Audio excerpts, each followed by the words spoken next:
amazing because this is my dream since I was a kid. You know, when I was a kid, I talked to myself when I saw the TV. One day, I want to be the first Miss Universe from Indonesia.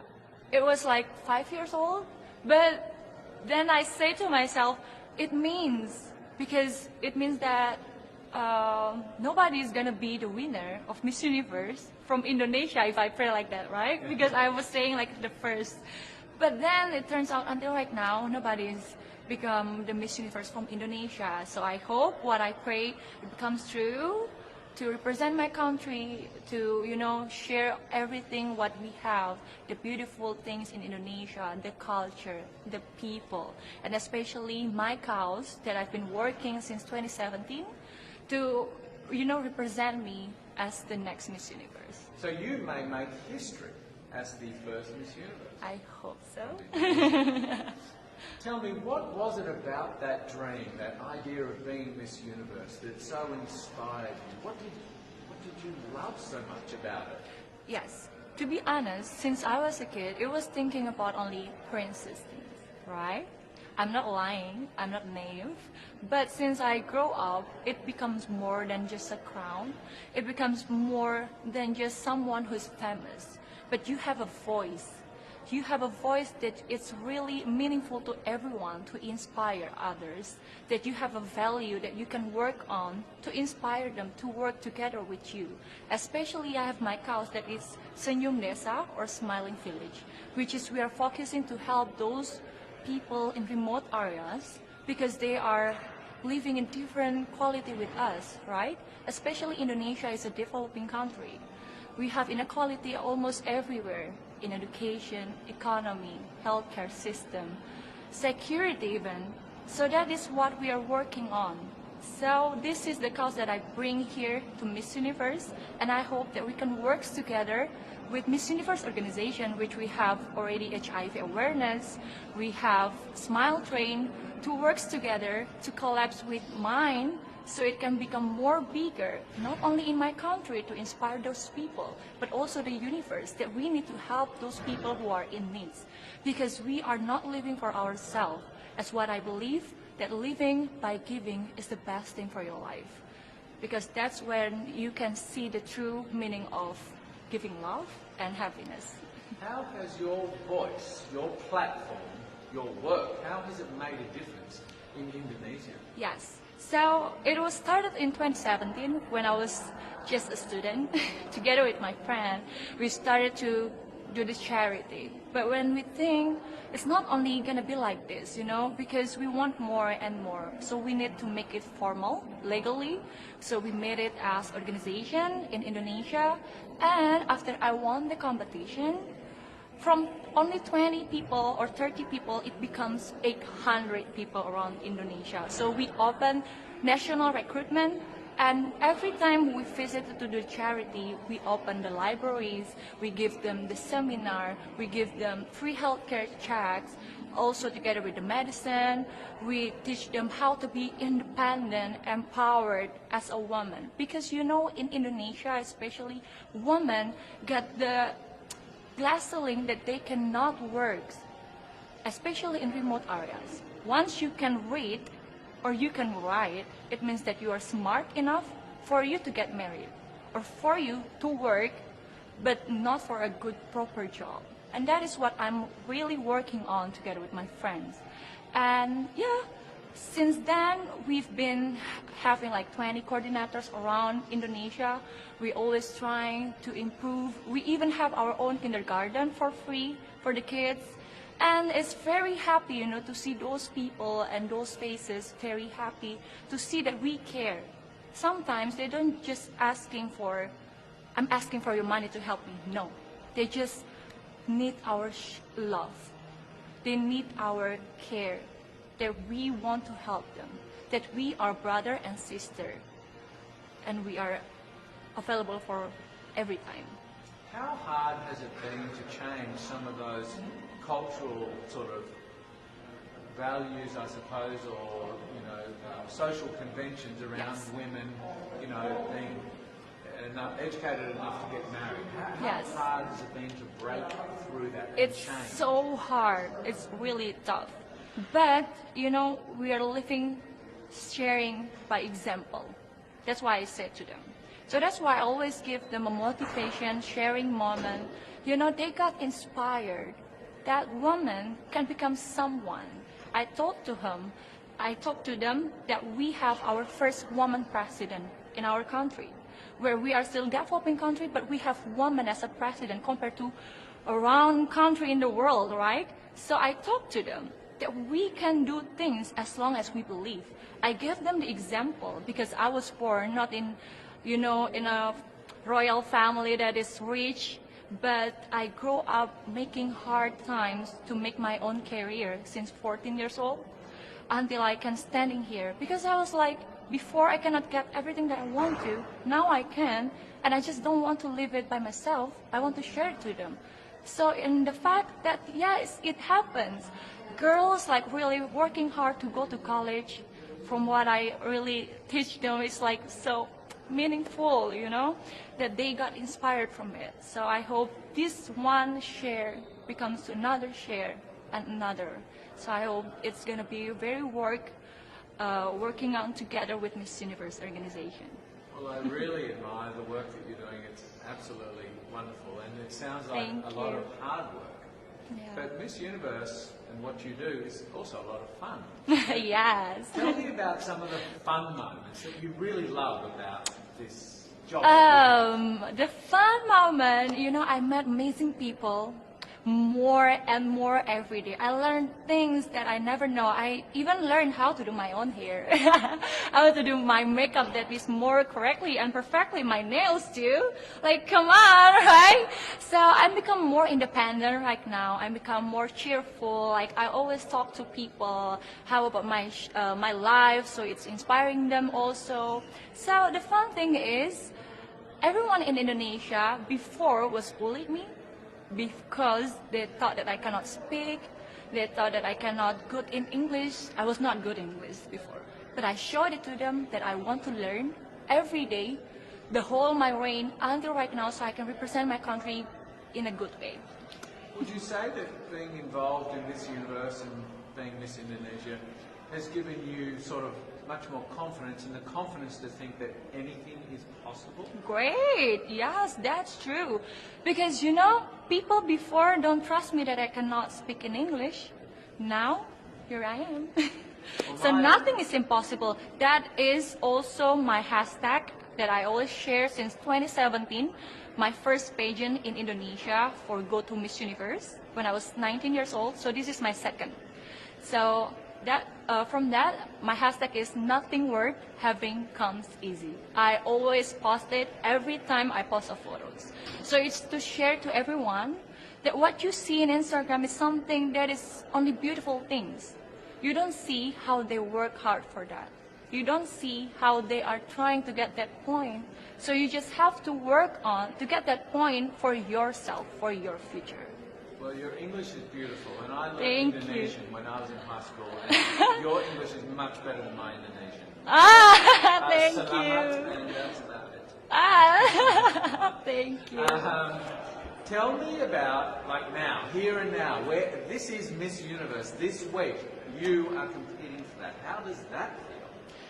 It feels like a dream come true, for real.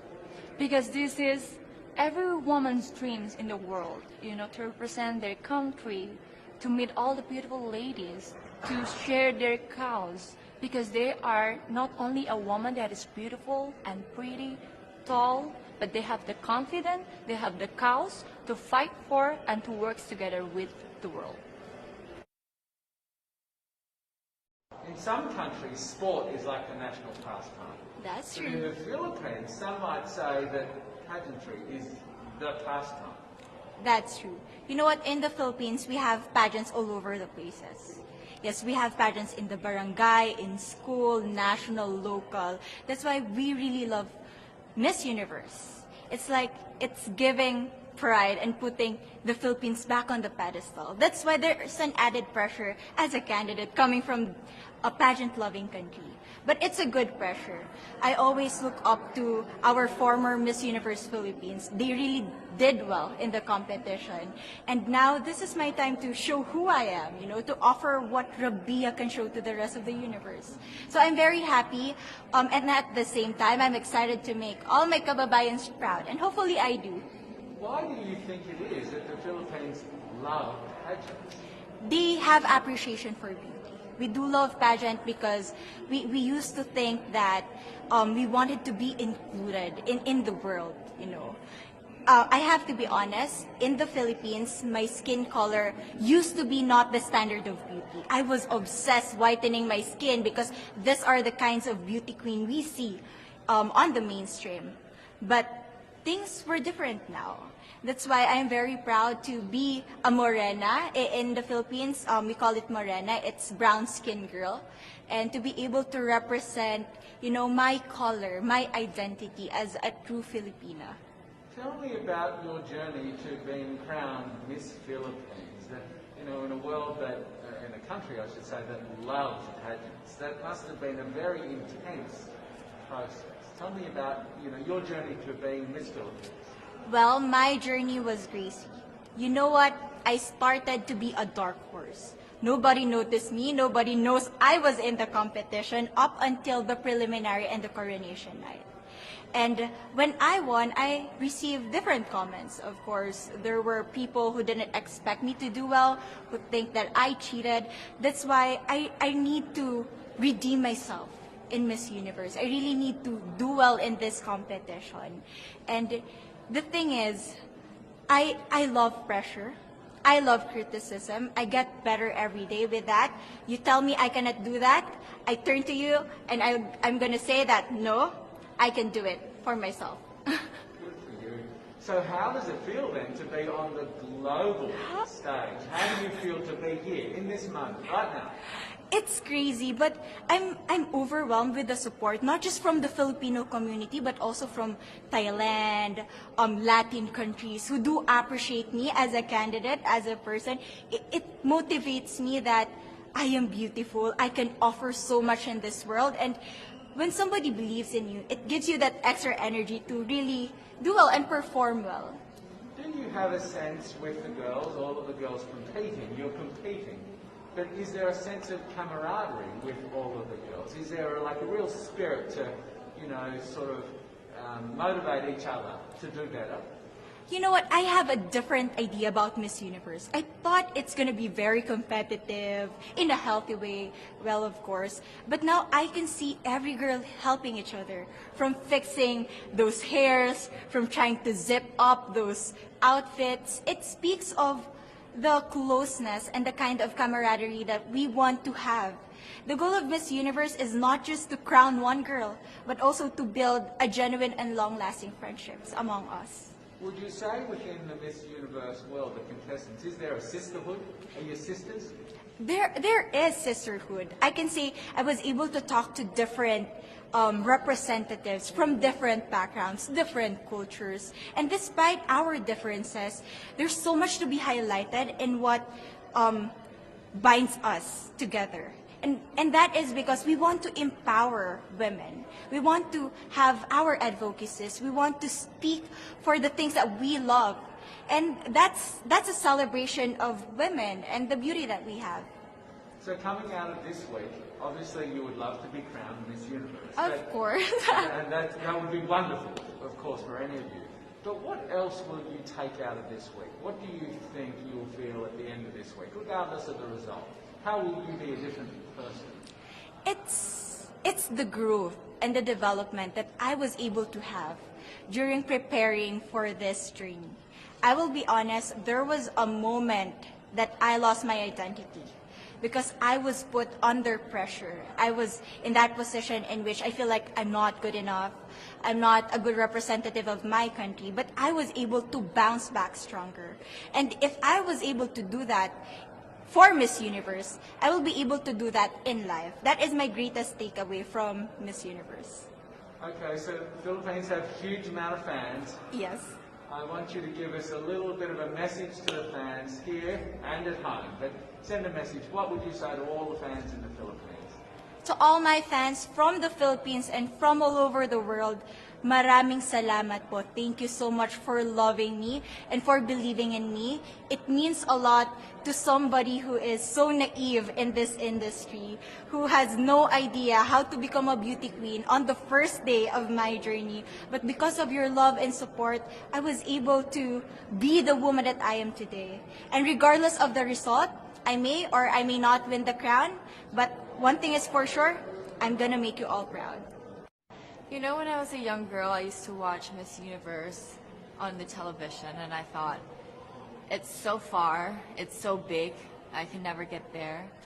But to actually be here right now, knowing that in just a couple of days I'll be on that stage, whew, I'm just so incredibly happy, and to be representing for my home country, Thailand. I'm in awe, I'm in shock, and it's the best feeling in the world. I'm so blessed to be here. And I cannot wait to be on that stage and really perform and make my country proud. Well, first of all, congratulations. How does it feel to be here? Thank you. It feels amazing. I cannot believe that I'm here. You know, with the COVID situation, I'm so glad that we're all here and that there's so many girls that are able to be a part of this competition. And what it makes me realize is that the world isn't that big. When you see all the girls in the auditorium together from different countries, and everyone is so nice and so lovely, they're so warm, and I can't wait to get to know everyone. And also it's so unique to see that everyone was born into such different cultures, different languages, but we're all here together to tell our stories. And tell me about your journey, your road to getting here, you know. Just I know you obviously was Thailand, but the physical journey to get here, did you just hop on a plane and get here, and was that easy or no? Oh my goodness. Well, Thailand is very far away. That's one thing. And I really had to, it wasn't a struggle to get the visa, but it was a long process. And when I got the visa, I was very excited. But the journey here, the physical journey, if you can believe it, it was more than 30 hours, all the way from Thailand, yes. So I had to make a stop at Istanbul, and the layover was 8 hours there. Oh my goodness, but it was so amazing. I'm so blessed that some of my teams were able to come with me as well, my national directors. So they were there to keep me company, making sure that I'm okay, and, you know, giving all the support. And in a world of COVID where you can't have family and friends, you know, come with you potentially, Yes. How important is that support here on the ground? How important is it to know that, you know, people at home are behind you? Oh my, it's absolutely everything. Knowing that you've got that support, it is the motivation that keeps me going every day. Every time I see a message online and they're saying that they're supporting Thailand, and you know, it's so nice to see the nation coming together to support their candidate, to support their representative, and it's just how a country thrives. Because we cannot thrive alone, we have to move forward together. Yeah. So I believe, though, that there are some super fans that did make it here. Can you tell me about those super fans that are just out there? Oh, they are so amazing. Every time I come down, they would be screaming, Thailand, Thailand, Thailand. We came down here at 7:30 in the morning and they're already there. I think they're camping out there. But they've been so supportive, and I actually know quite a few of them. Some of them are big YouTubers in Thailand and flew all the way here just for the competition. But you know, pageantry is so big in my home country, and it's almost like a national sport. So the whole country gets behind it. They're very supportive, you know, and they're just right behind you. And I just want to say thank you to them for being here. I know that not a lot of people were able to be here, but I want to say thank you, because every time I walk down and I hear Thailand, it makes me smile. It puts a smile on my face, and it makes me want to make my day better. I want to go better, and I want to go in with 100% to do whatever it takes. Wonderful. One last question, or a couple of last questions. How has it been on the ground? How has the week sort of been unfolding? What is your day-to-day like? Give your fans at home and give our viewers a sense of what it's like. What is it like here? It is incredible. It's an incredible journey to have been able to meet all of the girls, because when you know of each other online and you've been messaging, you're on WhatsApp, there's a WhatsApp group, you've been talking, but then to actually come here and meet them in reality, it's just a whole different feeling. And it's just so nice to get to know them better and to know their stories, because each of them are so inspiring and they're so empowering, and they have different stories that make them the woman that they are today. And I think it's just unique to get to know them.